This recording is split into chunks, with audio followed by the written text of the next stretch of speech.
that human rights are universal. But in Myanmar, those rights have been stripped away bit by bit. This isn't just a history lesson.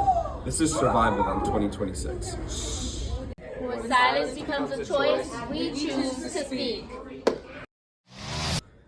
My name is Ariana, and I used to go to school in Yangon. I had books, a desk, and dreams of becoming a teacher. Now, my school is a pile of rubble. The military claimed that they were bringing order, but really, they brought fear. They forced us into silence. My friends and I had to leave because we didn't want to live under a system that considers murder law. I am one of millions who had to run. I am not just a displacement. I am a student whose future was stolen.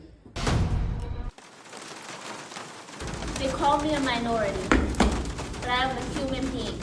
My family and I have lived here for generations, but because we pray to different gods, they label us as the enemy. I remember watching my father. I remember the tents. Even after the earthquake, when we needed the most help, the military saw us as a target, not as people who were in need. We weren't asking for special treatment. We aren't asking for special treatment. We are asking for the right to be humans, to exist. They try to silence us with force, but they forgot one thing. They're fighting against a generation that refuses to accept a forced election. They nominate their generals, fighting for president while our people starve. They think if they block the food, if they block the medicine, we will give up. But we are looking to the world, to you, to realize that you can't wait for the junta to grant us permission for human rights. We need the jet fuel embargo. We need aid that doesn't pass through their hands. We are fighting for our land, but we need the world to fight for our rights. Myanmar is just one place on the globe, but the tragedy that we uncover here is being repeated across the globe. From systematic inequality to the silencing of our dissents. Human rights violations aren't just distant issues. They're happening in our backyard, in neighboring countries, and in secret corners of the world. That's not it though.